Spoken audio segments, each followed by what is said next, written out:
Carlos Drummond de Andrade nasce em Minas Gerais, a 31 de outubro de 1902, na cidade de Itabira, conhecida como Itabira do Mato Dentro. Alguns anos vivi em Itabira. Principalmente nasci em Itabira. Por isso sou triste, orgulhoso, de ferro. 90% de ferro nas calçadas, 80% de ferro nas almas. E esse alinhamento do que na vida é porosidade e comunicação. A vontade de amar, que me paralisa o trabalho, vem de Itabira, de suas noites brancas, sem mulheres e sem horizontes. E o hábito de sofrer, que tanto me diverte, é doce herança itabirana. De Itabira, trouxe prendas diversas que ora te ofereço. Esta pedra de ferro, futuro aço do Brasil. Este São Benedito do velho santeiro Alfredo Duval. Este couro de anta, estendido no sofá da sala de visitas. Este orgulho, esta cabeça baixa. Tive ouro, tive gado, tive fazendas. Hoje sou funcionário público. Itabira é apenas uma fotografia na parede. Mas como dói.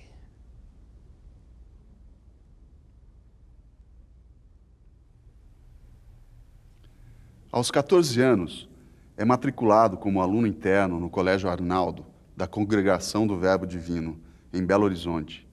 Conhece então Afonso Arinos de Melo Franco e Gustavo Capanema, que se tornam seus grandes amigos.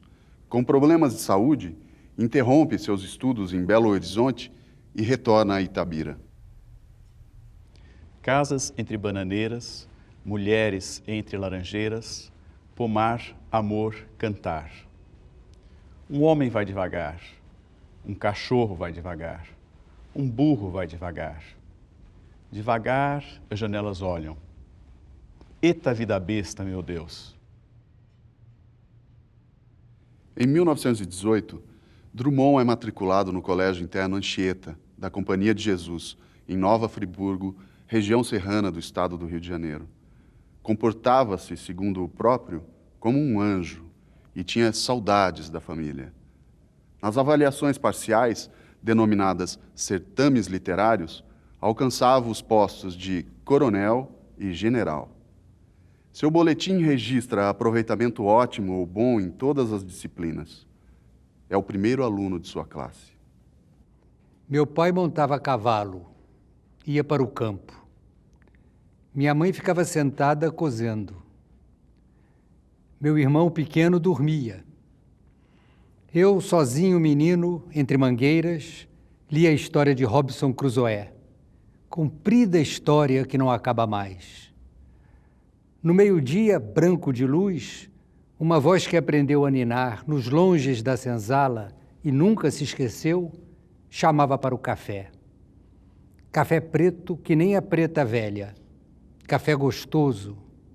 Café bom. Minha mãe ficava sentada cozendo, olhando para mim. Psiu, não acorde o menino, para o berço onde pousou o mosquito. E dava um suspiro. Que fundo. Lá longe meu pai campeava no mato sem fim da fazenda. E eu não sabia que minha história era mais bonita que a de Robinson Crusoe. No ano seguinte, desentende-se com o professor de língua portuguesa e é expulso por insubordinação mental, o que o afetaria gravemente.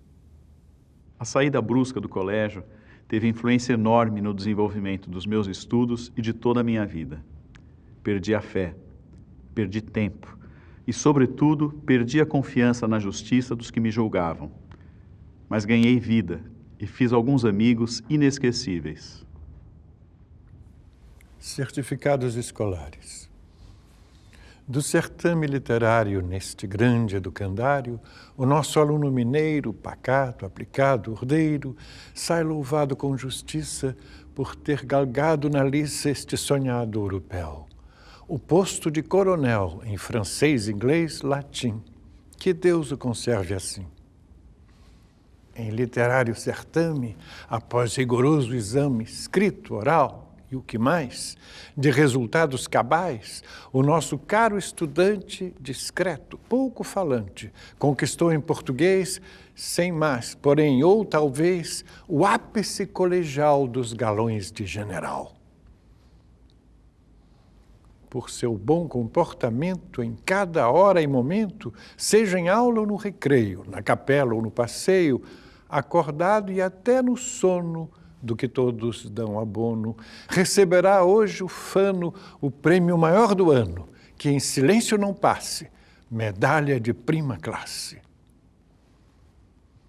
Que resta fazer agora, no adiantado da hora de nossa faina escolar, em forma complementar com relação a este aluno, e que se torne oportuno para melhor prepará-lo, qual adestrado cavalo da vida no páreo duro. Que seja expulso no escuro. O jovem Drummond, então com 18 anos, muda-se sozinho para Belo Horizonte, passando a viver um período tumultuado, quando, em companhia de Pedro Nava, volta-se contra a mesmice da cidade. Na capital mineira, publica suas primeiras crônicas no Diário de Minas e faz vários amigos, Abgar Renault, Aníbal Machado, Emílio Moura, João Alfonso, Mário Casasanta, Milton Campos, entre outros. Frequentam o Café Estrela e a Livraria Alves, dois pontos de encontro da intelectualidade belo-horizontina que compartilham o interesse pelo movimento modernista. Em 1923, ingressa na Escola de Odontologia e Farmácia de Belo Horizonte. Apesar de concluir o curso, nunca exerceria a função. Meu Deus, formei-me deveras, sou eu de beca alugada, uma beca só de frente para uso fotográfico, sou eu ao lado de mestres Ladeira, Lage, Roberto e do ínclito diretor, doutor Washington Pires. Eu e meus 9 colegas, mas essas 3 coleguinhas, é tudo verdade? Vou manipular as poções que cortam a dor do próximo e salvam os brasileiros do Canguari e do Gálico? Não posso crer. Fico apenas na moldura do quadro de formatura. 1924 é um ano decisivo.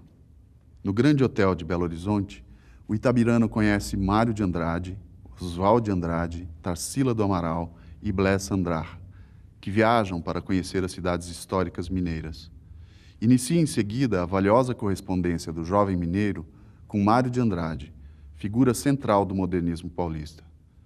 Segundo Drummond, as cartas de Mário eram o acontecimento mais formidável da vida intelectual belo-horizontina. Eram torpedos de pontaria infalível. Depois de recebê-las, todos ficavam diferentes do que eram antes. Nas palavras de Drummond, diferentes no sentido de mais ricos e mais lúcidos. Belo Horizonte, 28 de outubro de 1924. Prezado Mário de Andrade, procure-me nas suas memórias de Belo Horizonte.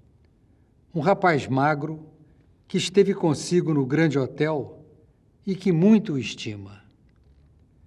Ora, eu desejo prolongar aquela fugitiva hora de convívio com seu claro espírito. Para isso, utilizo-me de um recurso indecente. Mando-lhe um artigo meu que você lerá em 10 minutos. 2 méritos. É curto e fala mal do senhor Anatole France.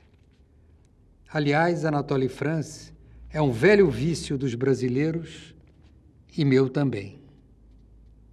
Em 1925, casa-se com Dolores Dutra de Moraes.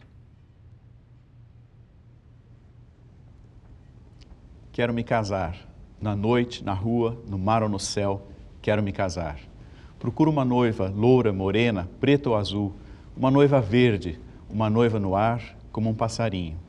Depressa, que o amor não pode esperar.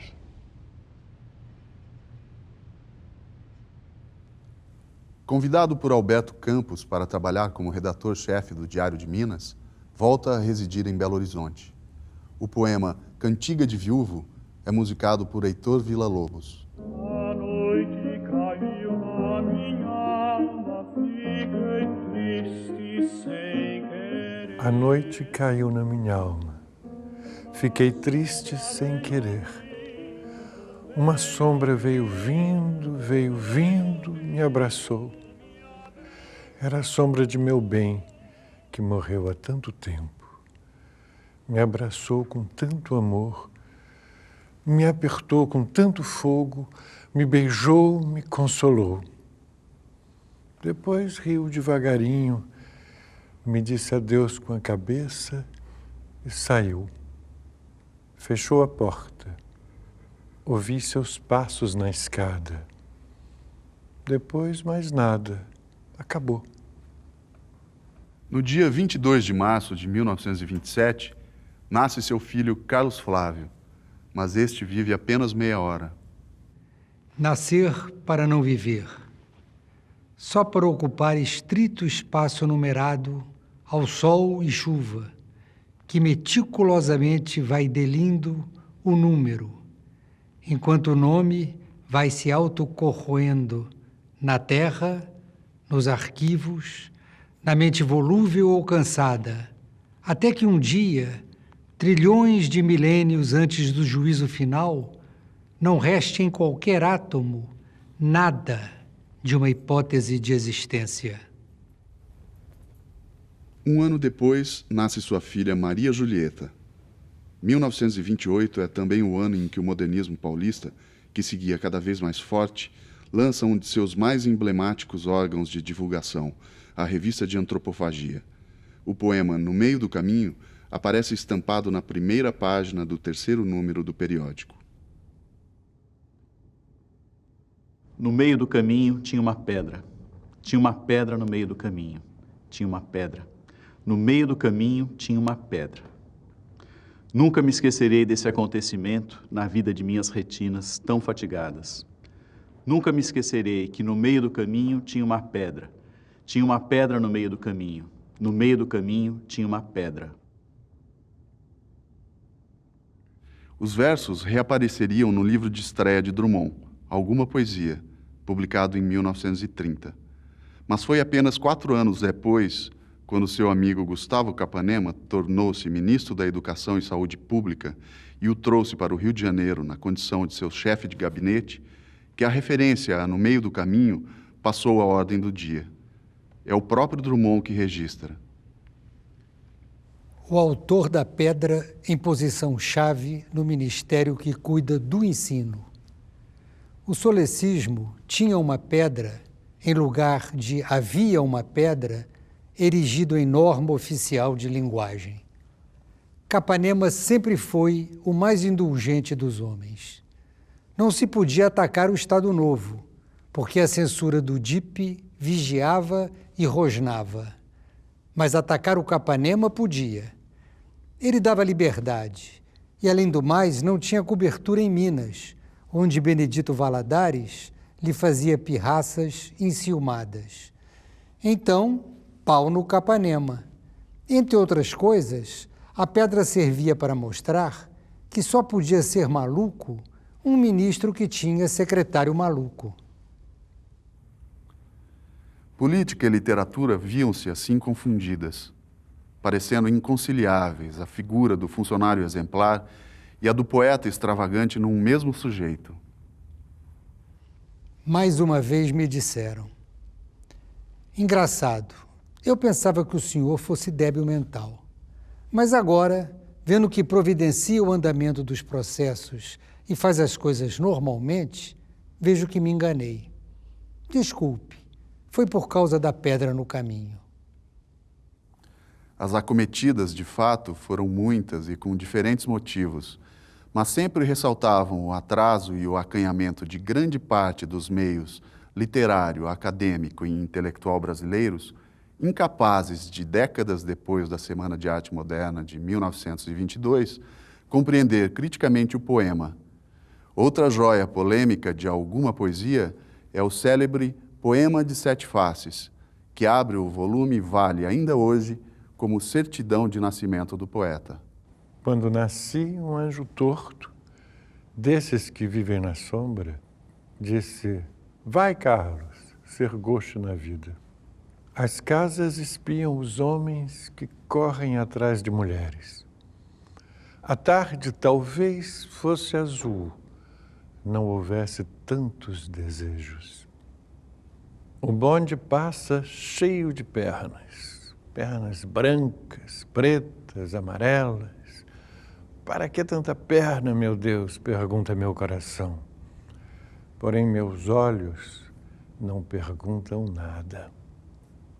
O homem atrás do bigode é sério, simples e forte. Quase não conversa. Tem poucos, raros amigos. O homem atrás dos óculos e do bigode. Meu Deus, por que me abandonaste? Se sabias que eu não era Deus, se sabias que eu era fraco. Mundo, mundo, vasto mundo. Se eu me chamasse Raimundo, seria uma rima, não seria uma solução. Mundo, mundo, vasto mundo, mais vasto é meu coração. Eu não devia te dizer, mas essa lua, mas esse conhaque botam a gente comovido como o diabo. Alguma poesia é um marco da moderna poesia brasileira. Mário de Andrade saúda o livro de imediato. A análise de alguma poesia dá bem a medida psicológica do poeta. Desejaria não conhecer intimamente Carlos Drummond de Andrade para melhor achar pelo livro o tímido que ele é. Para ele se acomodar, carecia que não tivesse nem a sensibilidade, nem a inteligência que possui. Então, dava um desses tímidos só tímidos, tão comuns na vida, vencidos sem saber o que são, cuja mediocridade absoluta acaba fazendo-os felizes. Mas Carlos Drummond de Andrade, timidíssimo, é ao mesmo tempo inteligentíssimo e sensibilíssimo, coisas que se contrariam com ferocidade, e desse combate toda a poesia dele é feita. No ano seguinte, morre seu pai, Carlos de Paula Andrade, aos 70 anos.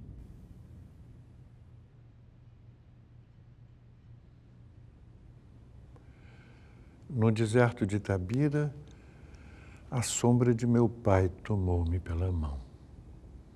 Tanto tempo perdido. Porém, nada dizia. Não era dia nem noite. Suspiro, voo de pássaro. Porém, nada dizia. Longamente caminhamos. Aqui havia uma casa. A montanha era maior. Tantos mortos amontoados. O tempo roendo os mortos. E nas casas em ruína, desprezo, frio, umidade. Porém, nada dizia. A rua que atravessava a cavalo, de galope. Seu relógio, sua roupa, seus papéis de circunstância, suas histórias de amor. Há um abrir de baús e de lembranças violentas. Porém, nada dizia.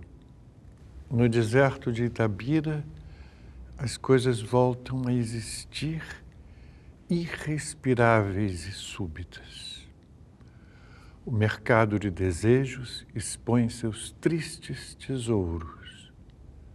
Meu anseio de fugir, mulheres nuas, remorso, porém nada dizia. Pisando livros e cartas, viajamos na família. Casamentos, hipotecas, os primos tuberculosos, a tia louca, minha avó traída com as escravas, rangendo sedas na alcova. Porém, nada dizia. Que cruel, obscuro instinto movia sua mão pálida, sutilmente nos empurrando pelo tempo e pelos lugares defendidos. Olhei-o nos olhos brancos. Gritei-lhe, fala.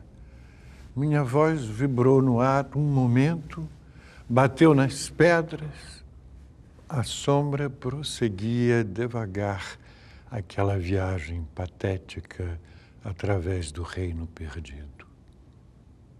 Porém, nada dizia. Vi mágoa, incompreensão e mais de uma velha revolta a dividir-nos no escuro. A mão que não quis beijar, o prato que me negaram, recusa em pedir perdão, orgulho, terror noturno. Porém, nada dizia. Fala, fala, fala, fala! Puxava pelo casaco que se desfazia em barro, pelas mãos, pelas botinas. Prendia a sombra severa e a sombra se desprendia, sem fuga nem reação, porém ficava calada. E eram distintos silêncios que se entranhavam no seu. Era meu avô já surdo, querendo escutar as aves pintadas no céu da igreja. A minha falta de amigos, a sua falta de beijos, eram nossas difíceis vidas e uma grande separação na pequena área do quarto. A pequena área da vida me aperta contra seu vulto. E nesse abraço diáfano é como se eu me queimasse todo de pungente amor. Só hoje nos conhecermos, óculos, memórias, retratos fluem no rio do sangue. As águas já não permitem distinguir seu rosto longe, para lá de 70 anos. Senti que me perdoava, porém nada dizia. As águas cobrem o bigode, a família, Itabira, tudo.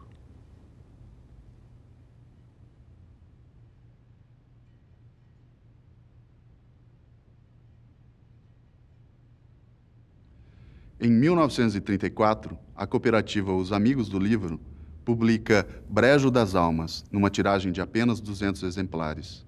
Carlos sossegue.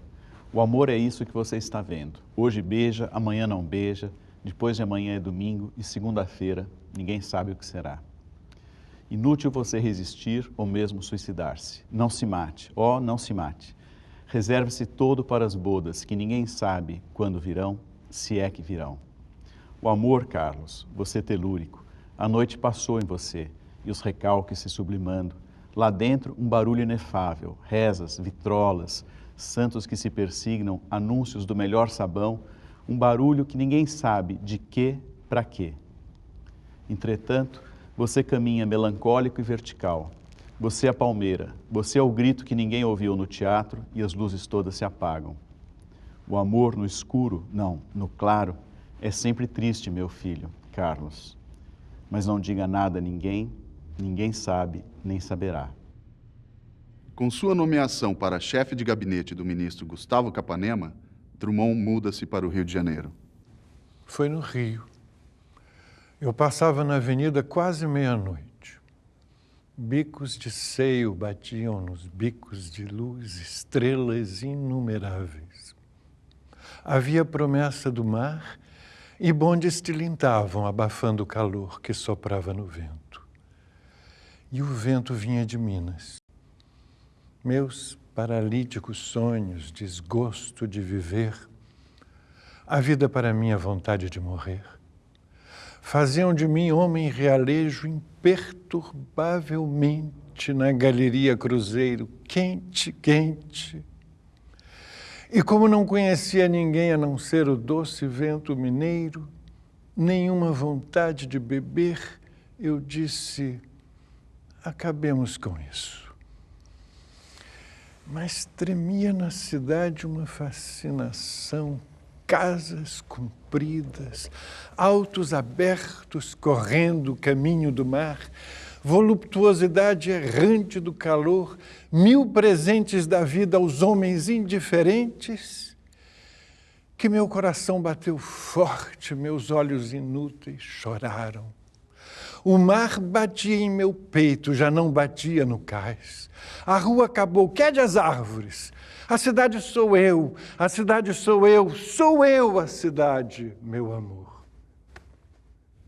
Depois de Alguma Poesia e Brejo das Almas, livros marcados pela influência da estética modernista, a poesia de Drummond sofre uma mudança significativa, assinalada pelo próprio poeta. Penso ter resolvido as contradições elementares da minha poesia num terceiro volume, Sentimento do Mundo. Publicada em 1940, a obra traz, entre seus grandes momentos, o poema que lhe dá título. Tenho apenas 2 mãos e o sentimento do mundo, mas estou cheio de escravos. Minhas lembranças escorrem e o corpo transige na confluência do amor. Quando me levantar, o céu estará morto e saqueado. Eu mesmo estarei morto. Morto meu desejo, morto o pântano sem acordes. Os camaradas não disseram que havia uma guerra e era necessário trazer fogo e alimento. Sinto-me disperso, anterior a fronteiras. Humildemente vos peço que me perdoeis. Quando os corpos passarem, eu ficarei sozinho, desfiando a recordação do cineiro, da viúva e do microscopista que habitavam a barraca e não foram encontrados ao amanhecer. Esse amanhecer, mais noite que a noite. 1940 é também o ano em que a editora José Olímpio passa a publicar sua obra, lançando então o livro Poesias, reunião dos 3 primeiros títulos e o inédito José. É a primeira edição do poeta custeada por uma editora. Seu primeiro livro de crônicas aparece 4 anos depois, com o título Confissões de Minas. Convidado pela revista acadêmica a escrever minha autobiografia, relutei a princípio, por me parecer que esse trabalho seria, antes de tudo, manifestação de impudor. Refleti logo, porém, que, sendo inevitável a biografia, era preferível que eu próprio a fizesse, e não outro. Primeiro, pela autoridade natural que me advém de ter vivido a minha vida. Segundo, porque praticando aparentemente um ato de vaidade, no fundo castigo o meu orgulho, contando sem ênfase os pobres e miúdos acontecimentos que assinalam a minha passagem pelo mundo, e evitando assim qualquer adjetivo ou palavra generosa com que o redator da revista quisesse, sincero ou não, gratificar-me. Sem dúvida, 1945 é um ano marcante na trajetória do poeta, pois registra a publicação do livro A Rosa do Povo, no qual o engajamento político mostra-se mais flagrante. O entusiasmo da crítica pode ser medido nas palavras de Álvaro Lins. Este livro revela o drama de um autêntico revolucionário que quer permanecer, ao mesmo tempo, fiel às exigências da sua arte. De um ser humano que deseja identificar-se com os problemas populares, sem o abandono de sua personalidade artística, que é de caráter aristocrático. Daí resulta que o sentido revolucionário da poesia do Sr. Carlos Drummond de Andrade não é aquele que leva a arte a penetrar nas massas, a exaltá-las, a ajudá-las a ter consciência das suas próprias misérias e necessidades, mas aquele que transfigura o sentimento de inconformismo e revolta para que possa comover as chamadas elites intelectuais. O autor de A Rosa do Povo e Castro Alves são, em toda a nossa literatura, os 2 poetas que produziram obras de mais definido conteúdo social e tendência revolucionária. Ali estão alguns dos mais importantes poemas de Drummond e de toda a poesia brasileira. Em verdade, temos medo. Nascemos escuro. As existências são poucas. Carteiro, ditador, soldado. Nosso destino incompleto. E fomos educados para o medo. Cheiramos flores de medo. Vestimos panos de medo. De medo, vermelhos rios vadiamos. Somos apenas uns homens e a natureza traiu-nos. As árvores, as fábricas, doenças galopantes, fomes. Refugiamo-nos no amor, este célebre sentimento, e o amor faltou. Chovia, ventava, fazia frio em São Paulo. Fazia frio em São Paulo, nevava. O medo com sua capa nos dissimula e nos berça. Fiquei com medo de ti, meu companheiro moreno, de nós, de vós e de tudo. Estou com medo da honra. Assim nos criam burgueses. Nosso caminho traçado. Por que morrer em conjunto? E se todos nós vivêssemos? Vem, harmonia do medo. Vem, ó terror das estradas, susto na noite, receio de águas poluídas, muletas de um homem só. Ajudai-nos, lentos poderes do láudano, até a canção medrosa se parte, se transe e cala-se. Faremos casas de medo, duros tijolos de medo, medrosos caules, repuxos, ruas só de medo e calma. E com asas de prudência, com esplendores covardes, atingiremos o cimo de nossa cauta subida. O medo, com sua física, tanto produz carcereiros, edifícios, escritores, este poema, outras vidas. Tenhamos o maior pavor. Os mais velhos compreendem. O medo cristalizou-os. Estátuas sábias, adeus. Adeus, vamos para a frente, recuando de olhos acesos. Nossos filhos, tão felizes, fiéis herdeiros do medo. Eles povoam a cidade. Depois da cidade, o mundo. Depois do mundo, as estrelas dançando o baile do medo. Ainda em 1945, demite-se da chefia de gabinete do ministro Gustavo Capanema e é convidado por Rodrigo Melo Franco de Andrade a trabalhar na diretoria do Patrimônio Histórico e Artístico Nacional.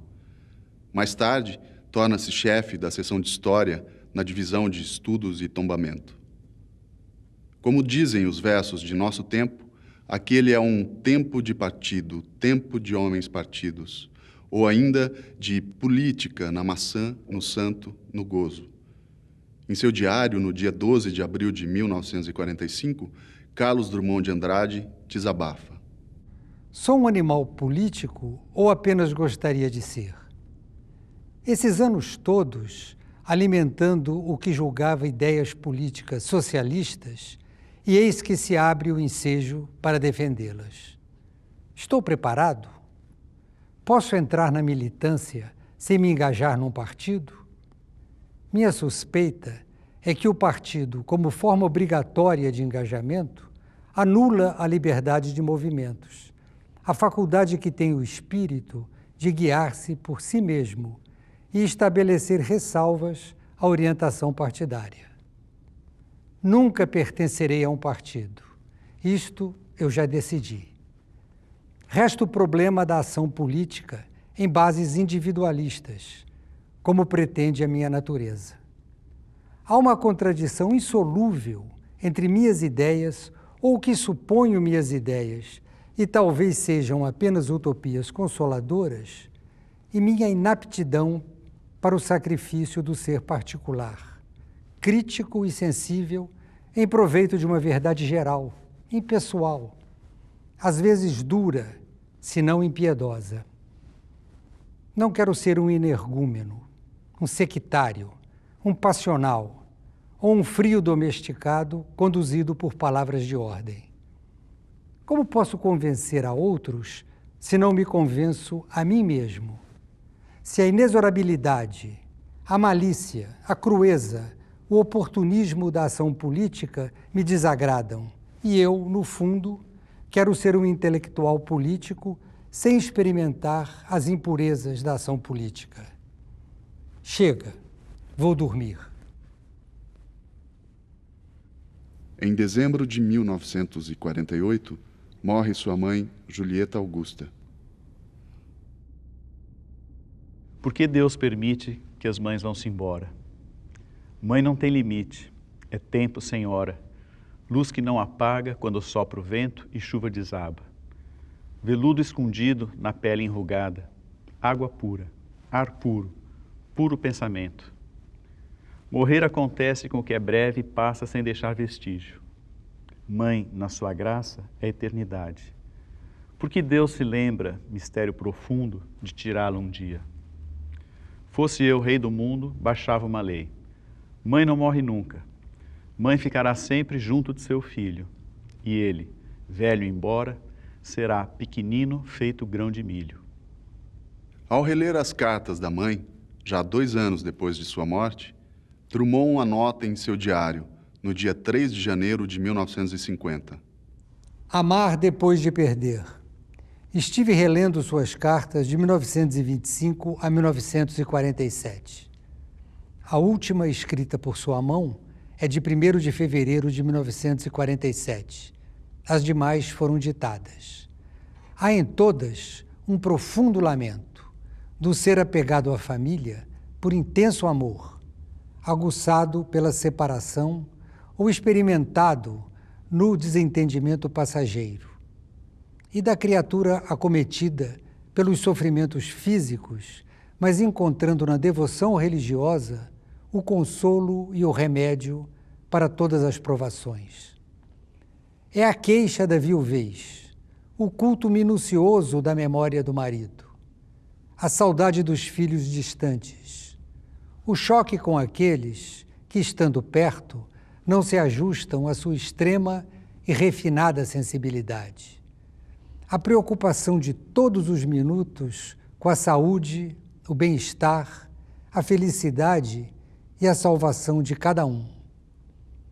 Fico observando, aqui e ali, a delicadeza de suas expressões, o subentendido discreto de umas, a veemência afetiva de outras, o espírito bem formado e seguro das razões morais de sua vida, em que eu ainda não atentara bem, acostumado como estava a encontrar nela apenas o ente sensível e romântico. Perdoa os erros, filhos do pouco saber. Tendo estudado apenas em modesto colégio do interior, sabia, entretanto, dar ao pensamento a forma justa e impressiva, que também acabei por admirar, em outra nuança, esta viril, nas cartas de seu marido. A frase que abre a anotação no diário, amar depois de perder, ecoa no poema Memória, publicado no próximo livro de poemas sob esplêndido título Claro Enigma. Amar o perdido deixa confundido este coração. Nada pode ouvido contra o sem sentido apelo do não. As coisas tangíveis tornam-se insensíveis à palma da mão. Mas as coisas findas, muito mais que lindas, essas ficarão. Em 1951, são publicados também Contos de Aprendiz e, na editora Hipocampo, o poema A Mesa.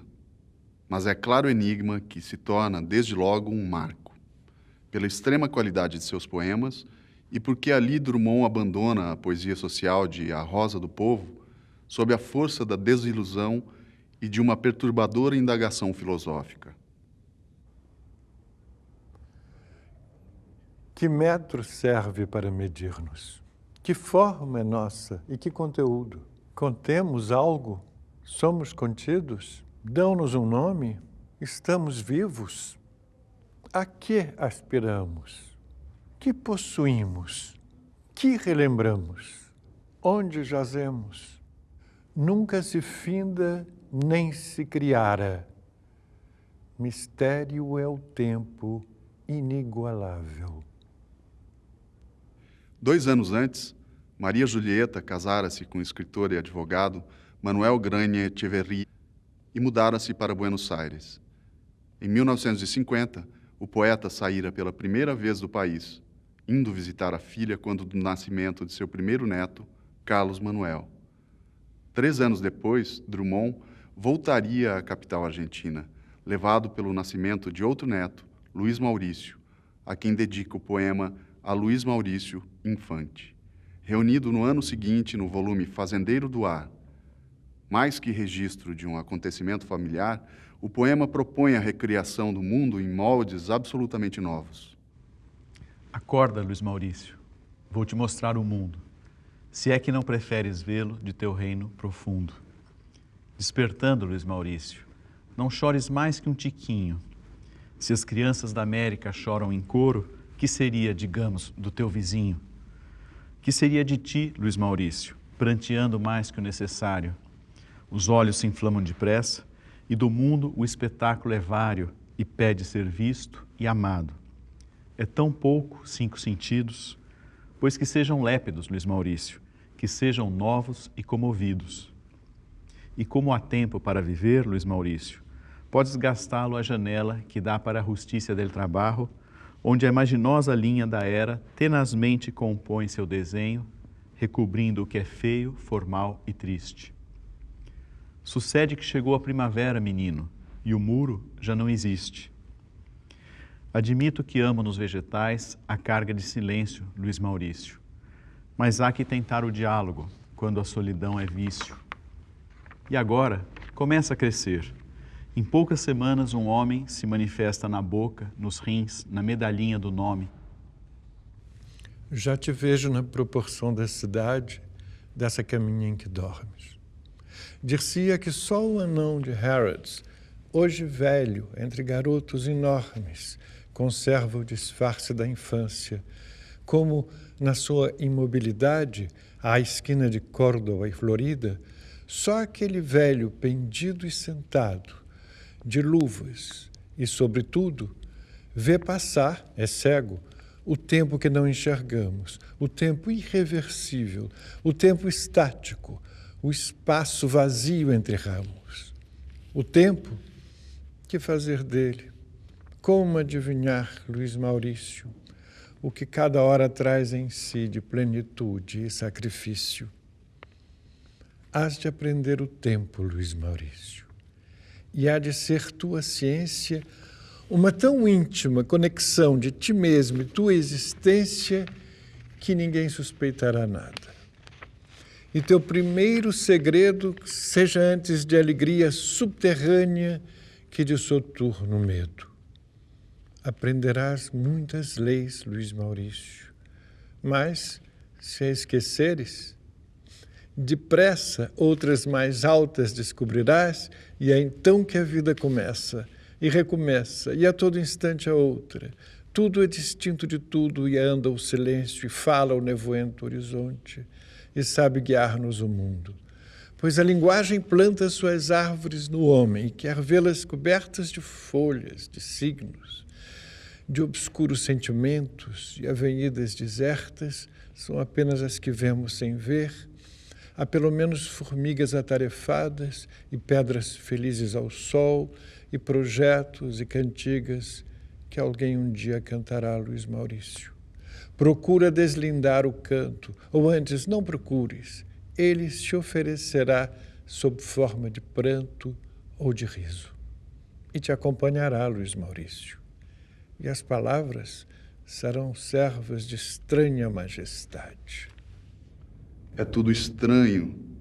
Medita, por exemplo, as ervas, enquanto és pequeno e teu instinto, solerte, festivamente se aventura até o âmago das coisas.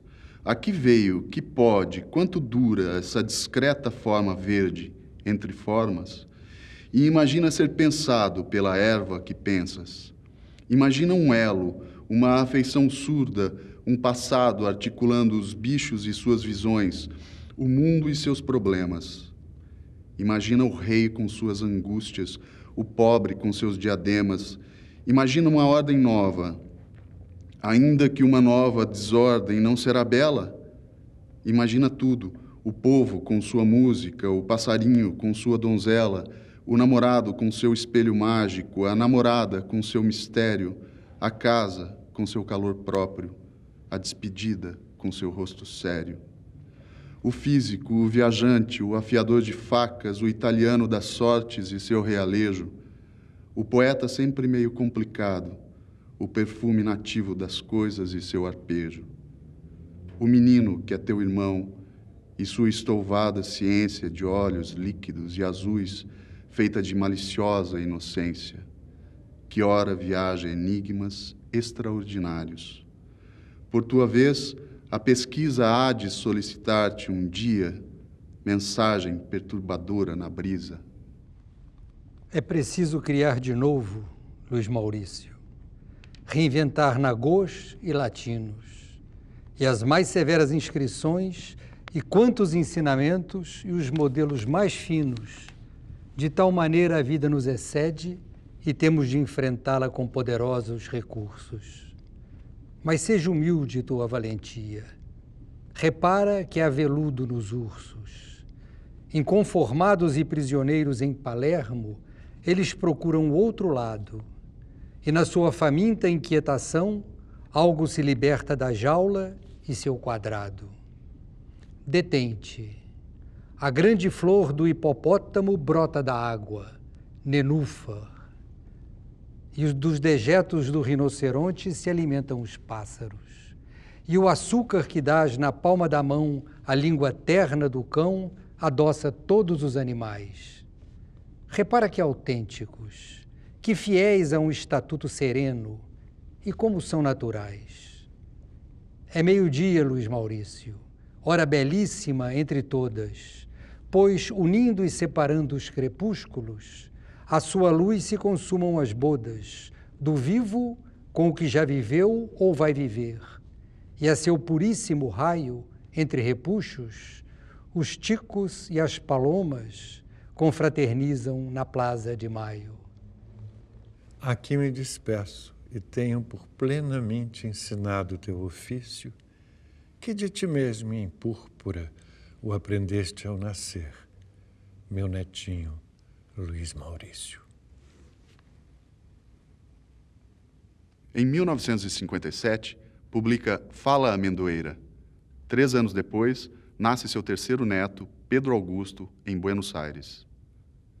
O livro Lição de Coisas é lançado em 1962, mesmo ano em que publica sua antologia poética. É demolida a casa da rua Joaquim Nabuco, em Copacabana, onde viveu 21 anos com Dolores. A crônica serve como desabafo, expondo a desilusão e a culpa vistas por uma consciência amarga.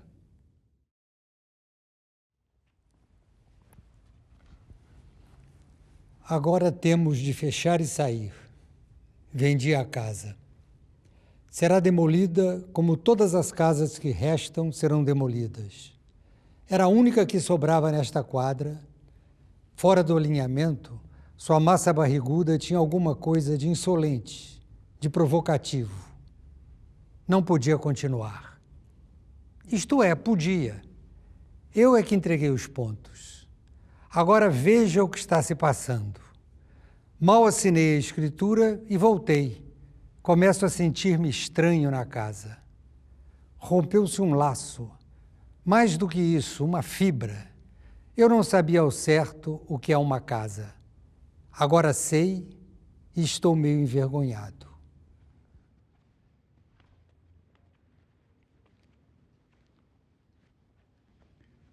Chega o instante em que compreendemos a demolição como um resgate de formas cansadas, sentença de liberdade.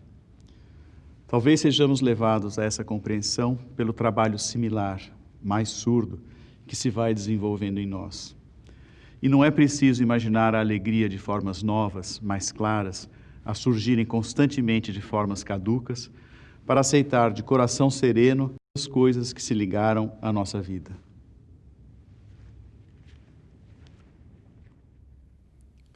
Muda-se para um apartamento na rua Conselheiro Lafayette, no mesmo bairro, e aposenta-se como chefe de seção do Serviço de Patrimônio Histórico e Artístico Nacional. Em 1968, Drummond dá início a uma série de publicações em que rememora a infância, a família, personagens e casos de sua cidade natal, Itabira. A Boitempo e a Falta que Ama, publicado neste ano, juntam-se outros 2 títulos, Menino Antigo, Boitempo II e Esquecer para Lembrar, Boitempo III, em 1972 e 1979, respectivamente. Entre areia, solo e grama, o que se esquiva se dá, enquanto a falta que ama procura alguém que não há. Está coberto de terra, forrado de esquecimento. Onde a vista mais se aferra, a dália é toda cimento. A transparência da hora corrói ângulos obscuros. Cantiga que não implora, nem ri, patinando muros. Já nem se escuta a poeira que o gesto espalha no chão.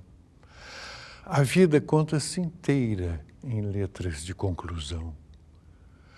Por que é que revoa à toa o pensamento na luz? E por que nunca se escoa o tempo, chaga sem pus?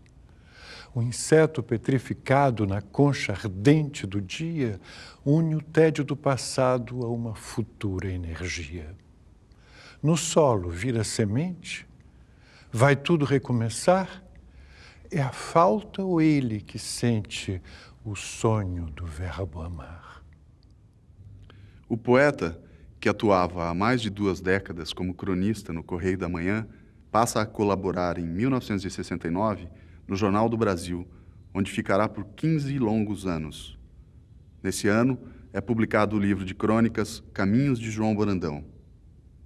Em 1973, é publicado As Impurezas do Branco. 4 anos depois, vem à luz Discurso de Primavera e Algumas Sombras, nova recolha de poemas e Os Dias Lindos, de crônicas. Não basta sentir a chegada dos dias lindos. É necessário proclamar: os dias ficaram lindos. Acontece em abril, nessa curva do mês que descamba para a segunda metade. Os boletins meteorológicos não se lembraram de anunciá-la em linguagem especial. Nenhuma autoridade, munida de organismo publicitário, tirou partido do acontecimento. Discretos, silenciosos, chegaram os dias lindos. Em 1982, quando se comemoram os 80 anos de nascimento do poeta, são realizadas exposições na Biblioteca Nacional e na Fundação Casa de Rui Barbosa, no Rio de Janeiro. Diversos suplementos literários do país também comemoram a data. Suas obras são transferidas em 1982 da editora José Olímpio para a Record, que as reedita. São lançados pela sua nova casa editorial os inéditos Boca de Luar e Corpo. Eu te amo porque te amo. Não precisa ser amante e nem sempre sabe sê-lo. Eu te amo porque te amo. Amor é estado de graça e com amor não se paga. Amor é dado de graça, é semeado no vento, na cachoeira, no eclipse. Amor foge a dicionários e a regulamentos vários. Eu te amo porque não amo bastante ou demais a mim. Porque amor não se troca, não se conjuga, nem se ama. Porque amor é amor a nada, feliz e forte em si mesmo. Amor é primo da morte e da morte vencedor. Por mais que o matem e matam a cada instante de amor. Em 1984, interrompe sua colaboração no Jornal do Brasil, em 29 de setembro, com a crônica Tchau. Crônica tem essa vantagem. Não obriga ao paletó e gravata do editorialista, forçado a definir uma posição correta diante dos grandes problemas. Não exigem de quem a faz o nervosismo saltitante do repórter, responsável pela apuração do fato na hora mesma em que ele acontece. Dispensa a especialização suada em economia, finanças, política nacional e internacional, esporte, religião e o mais que imaginar se possa. Sei bem que existem o cronista político, o esportivo, o religioso, o econômico, etc. Mas a crônica de que estou falando é aquela que não precisa entender de nada ao falar de tudo. Não se exige do cronista geral a informação ou comentários precisos que cobramos dos outros. O que lhe pedimos é uma espécie de loucura mansa que desenvolva determinado ponto de vista não ortodoxo e não trivial e desperte em nós a inclinação para o jogo da fantasia, o absurdo e a vadiação do espírito. Em 1985, são publicados Amar se aprende amando, Poesia de convívio e de humor e O Observador no escritório, diário no qual constam registros da vida cotidiana, política e depoimentos. No dia 31 de janeiro de 1987, Carlos Drummond de Andrade escreve seu último poema, Elegia a um Tucano Morto, que seria publicado em 1996 no livro póstumo Farewell. O sacrifício da asa corta o vôo no verdor da floresta. Citadino serás e mutilado, caricatura de tucano para a curiosidade de crianças e a indiferença de adultos. Sofrerás a agressão de aves vulgares e morto quedarás no chão de formigas e de trapos. Eu te celebro em vão como uma festa colorida mas truncada, projeto da natureza interrompido ao azar de peripécias e viagens do Amazonas ao asfalto da feira de animais. Eu te registro, simplesmente, no caderno de frustrações deste mundo, pois para isto vieste, para a inutilidade de nascer.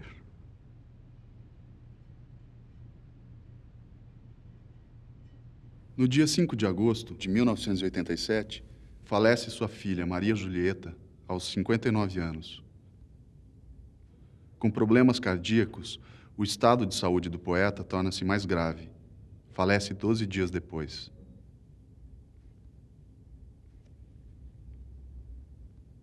É publicado em 1992 o livro de poemas eróticos O Amor Natural, organizado pelo autor. Você, meu mundo, meu relógio de não marcar horas, de esquecê-las. Você, meu andar, meu ar, meu comer, meu descomer. Minha paz de espadas acesas, meu sono estival, meu acordar entre girândolas, meu banho quente, morno, frio, quente, pelando, minha pele total, minhas unhas afiadas, aceradas, aciduladas, meu sabor de veneno, minhas cartas marcadas que se desmarcam e voam, meu suplício, minha mansa onça pintada pulando, minha saliva, minha língua passeadeira, possessiva, meu esfregar de barriga em barriga, meu perder-me entre pelos, algas, águas, ardências, meu pênis submerso, túnel, cova, cova, cova, cada vez mais funda, estreita, mais, meus gemidos, gritos, uivos, guais, guinchos, miados, ofegos, ai, ui, nhem, minha evaporação, meu suicídio gozoso, glorioso.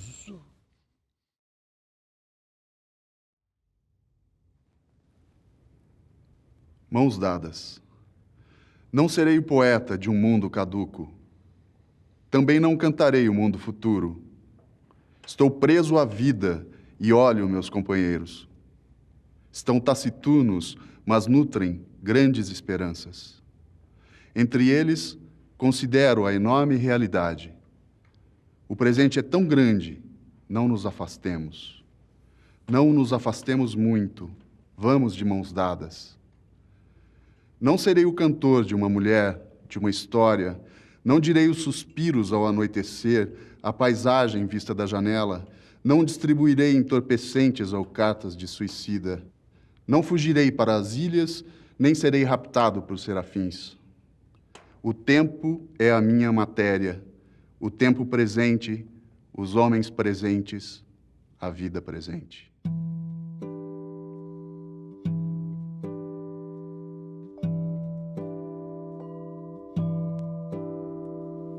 É a hora em que o sino toca, mas aqui não há sinos, há somente buzinas, sirenes roucas, apitos aflitos, pungentes, trágicos, uivando escuro segredo. Dessa hora tem medo. É a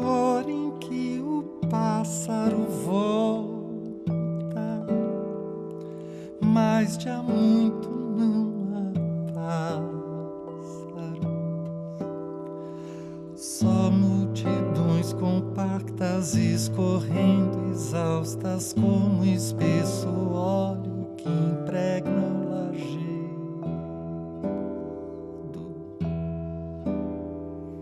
Dessa hora tem medo. É a hora do descanso, mas o descanso vem tarde.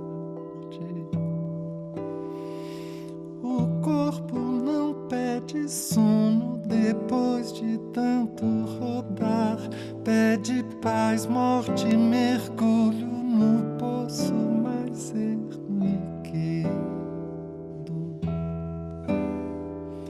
Dessa hora tem medo.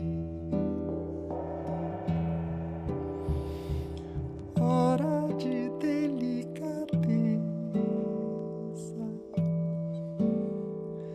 casário, sombra, silêncio.